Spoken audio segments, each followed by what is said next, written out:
Oh, is the camera gonna stay? I think it's gonna stay. Hi guys, I am so excited to bring you this video. I don't think I've been more excited about a piece of content in ever. I don't think I've ever been this excited. I have outdone myself. Well, I mean, I say that. People are gonna now expect fireworks and all these cool crafts. I've not done the most, but I've done the most. I don't know. I'm very excited, very animated, very incoherent. All things that signify my channel, to be quite honest. If you're new here, hello, my name's Mia. Welcome, it's nice to see you. And if you've been here before, I prefer you. So hey, welcome back. It's always a pleasure to see you. So today's video, it's my boyfriend's birthday. Clearly, he's turning 24 this year. It's very not exciting because I feel like over the age of 21's birthday is just shit. It's like, yay, I'm getting older, on my ways to wrinkle and back pain and eventually death.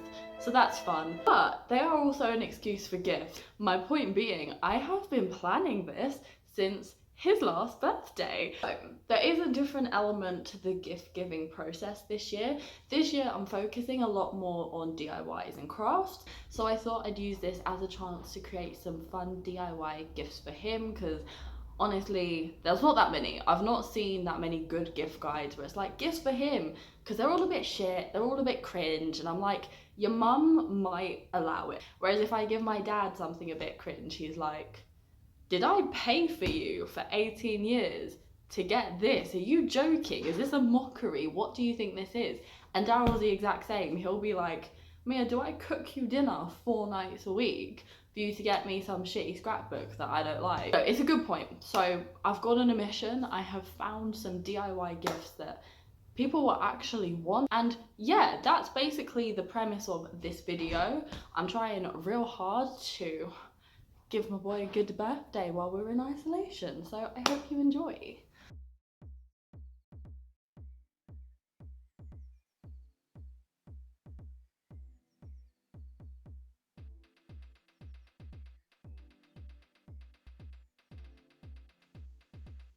Our first craft is one of the simplest things I think I've ever made. All you need are some really cheap artist mannequins. I got mine for like $5 a pop from Kmart. Remove them from their stand and just spray paint them a matte black. You want to get as much covered as you can. This is why I like the spray paint. It just makes it that little bit easier. Now, in terms of tips, what I actually did was positioned my mannequins to how they'd actually be holding the air plant, and then I went in and manually filled in any gaps I found with another matte black acrylic paint.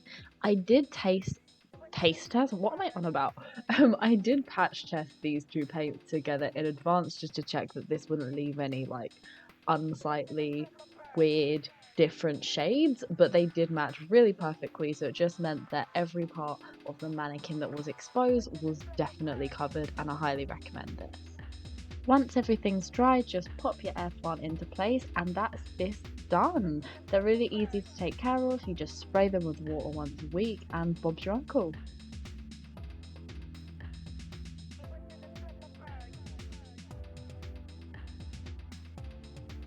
Our next gift is amazing. There are so many fun potentials with this craft. We're just going to be making a DIY custom neon sign because real custom ones are expensive. So my first step was to paint this canvas a matte black, and then as you can see on here, I just started doodling out my phrase in some light pencil. And then I hot glue gunned the LED wire along by rote.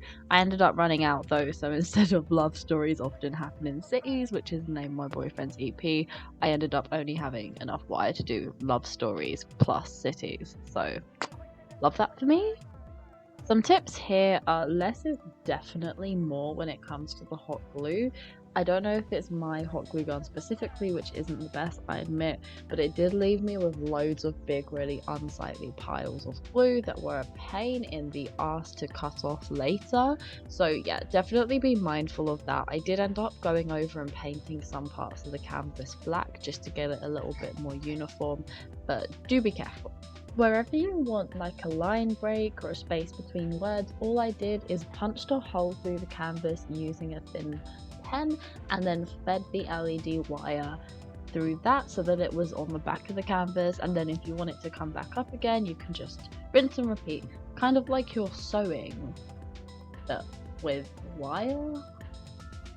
Now once you've done that for all of your words and you're happy with how everything looks, just leave it all to set. I left mine overnight just to be safe and added a couple of touch-ups just so that, you know, all of the pencil in the background was hidden and all of that damn glue wasn't showing quite so much.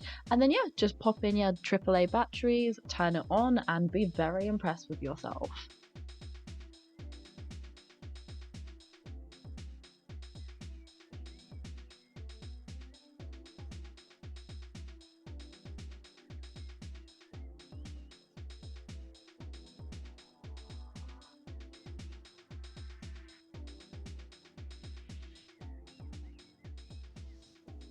If you saw paintings and inwardly winced, have no fear, this takes no artistic ability whatsoever. Our first step is to get some sort of cylindrical object. Most of the time I use like an old coffee cup, like a reusable one, and take your acrylic pouring paint and just squirt each colour into a separate corner. The whole idea with this is that we're going to tip it upside down, so what you want to be careful of is that you're not just putting like a layer of black and then a layer of white on top, because all that's going to happen that way is that you pour it upside down and you get one big block color. So ideally you want one layer that's got all of your colors in it at the same time. And here comes the fun part. What you want to do next is just tip your cup upside down, get all that paint onto the canvas, and literally just tilt your canvas and spread it all out. I like to go in with multiple cups of paint. It just means that I can get, I guess, kind of more control over how the finished piece looks, and if I want, you know, more of one color or less or a different type of effect, you can do that too. All of this is really intuitive, like there's no kind of artistic ability or anything involved. Even if you have a complete, you know, you're the least creative person ever, you can still create something really cool with this because it's really the acrylic pouring paint doing all the work.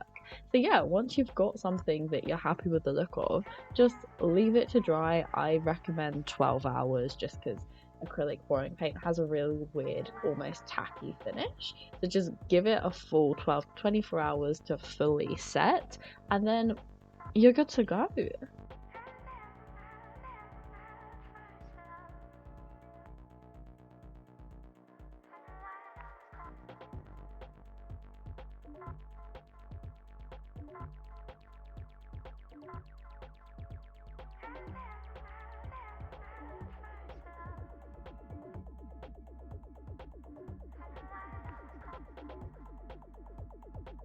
And our next craft is so easy because you literally just learned how to do it. We're using the same acrylic pour paints, the same method, the same damn colours, because your girl was trying to go for a theme, in case you couldn't tell by now. Literally pour your paints into the cup, pour the cup upside down, leave it to dry for 12 to 24 hours, and whoop-de-doo, a $2 IKEA plant pot now looks way more expensive.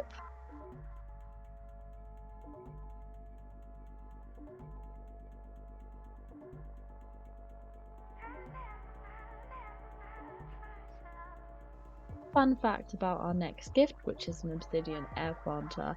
I've actually already done a full tutorial for this on my channel. It was my most recent video and I will plug it here, but literally just hot glue gun, rough cut of an obsidian stone. Look, just saved us all an extra 3 minutes. You're welcome.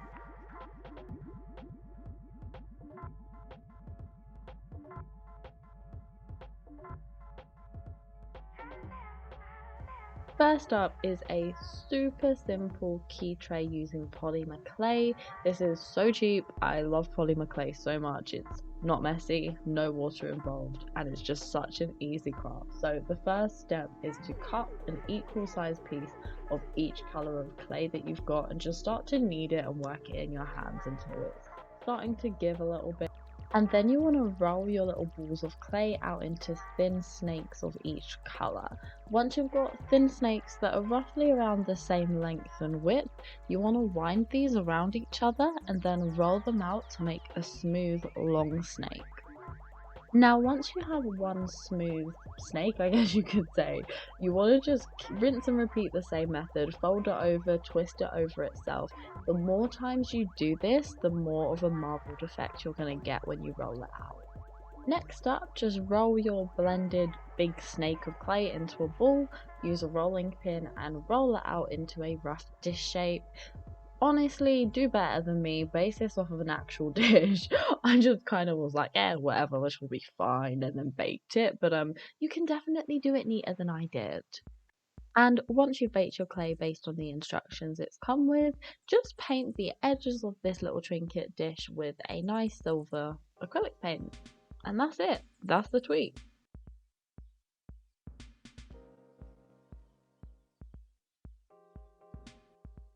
Okay, so a part of me does not even want to share my secret shame with how this puzzle turned out. However, this is not what it was meant to be.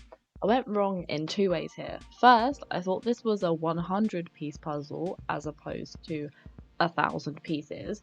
And secondly, Melbourne's in lockdown, so our postal system is really slow, but I actually bought this thinking it was a 100-piece puzzle, and I was gonna draw like a treasure map of our apartment on it so that Daryl could do a treasure hunt for all of his birthday gifts, and he'd have to do the puzzle first. Obviously, that didn't work, but you could either be good at art and you could draw something sick, or you could buy a small puzzle that arrives on time and draw a treasure map. Either way, great idea, but yeah, let's not look at what I actually did. Anyways, this is yet another easy craft to recreate. All you need to do is buy a DIY puzzle kit. I actually got mine off of eBay. It was really good. It actually came pre-assembled in 4 separate parts, so I didn't have to spend the time putting together a 1,000-piece puzzle just to draw on it, to disassemble it, which I was slightly worried would happen. But yeah, I literally just got a Sharpie and went to town.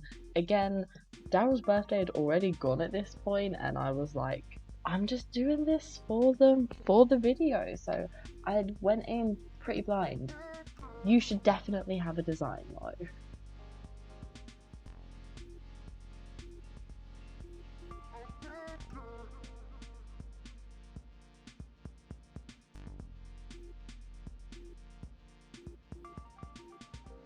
So the main gift I got was this custom vinyl press of Daryl's newest EP, Love Stories Can Happen in Cities. It turned out amazing. It's also been playing in the background of this video, so go check it out.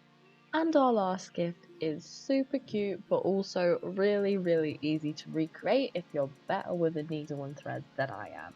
It's this custom embroidered hoodie. It's just a kind of dream brand idea that Daryl had that he mentioned offhand to me one time, and I remembered and thought, you know what? That's a cute gift, and got it made up for him. Obviously, you could make this one yourself and for pretty cheap, which is nice, but I just knew I'd fuck it up, so I paid someone else to do it for me.